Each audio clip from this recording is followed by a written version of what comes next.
सोलापूर शहरातील गुरु नानक चौकात नागरिकांच्या सोयीसाठी 1.5 वर्षापूर्वी जिल्हा रुग्णालयासह महिला व बाल रुग्णालय सुरू झाले।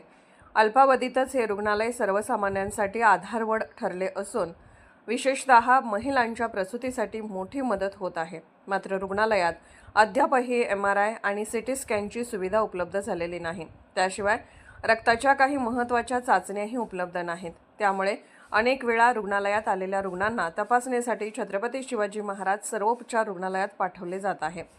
तिथे अनेक वेळा मशीन बंद असल्याने गोरगरीब रुग्णांना महागड्या चाचण्यांसाठी खासगी केंद्राचा उंबरठा झिजवावा लागत आहे। रुग्णालयात चांगल्या आरोग्य सुविधा मिळत असल्याने नागरिकांमध्ये समाधान आहे। मात्र MRI आणि CT स्कॅन यासारख्या अत्यंत महत्त्वाच्या सुविधा अद्याप उपलब्ध झालेल्या नाहीत। गंभीर आजाराच्या निदानासाठी या चाचण्या अनिवार्य असतात। जिल्हा रुग्णालयात ही सोय नसल्याने रुग्णांना छत्रपती शिवाजी महाराज सर्वोपचार रुग्णालय सिव्हिल हॉस्पिटल येथे जावे लागते किंवा खासगी रुग्णालयात पैसे मोजावे लागतात। याबाबत पत्रकार सुरक्षा समितीने सोलापूरचे जिल्हाधिकारी यांची भेट घेऊन निवेदन सादर करून शासन स्तरावर पत्रव्यवहार करण्याची विनंती केली आहे।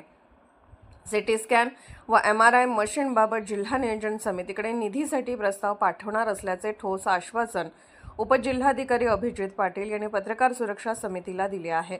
या प्रसंगी पत्रकार सुरक्षा समितीचे प्रदेश अध्यक्ष यशवंत पवार, पश्चिम महाराष्ट्र उपाध्यक्ष कलीम शेख, सोलापूर जिल्हा अध्यक्ष राम हुंडारे, धाराशिव जिल्हा कार्याध्यक्ष जाकीर शेख, जिल्हा संघटक अरुण सेडगिद्दी, सोलापूर शहर अध्यक्ष अन्सर तांबोळी, कार्यकारी शहर अध्यक्ष वसीम राजा बागवान, कार्याध्यक्ष राजू वग्गू, समन्वयक लक्ष्मण सुरवसे, सचिव रमेश दग्गारी, दक्षिण सोलापूर तालुकाध्यक्ष अमित राठोड, शहर प्रसिद्धी प्रमुख अमोल कुलकर्णी, इम्रान अत्तार, गणेश निंबाळकर, विकास नाथ इत्यादी पत्रकार उपस्थित होते।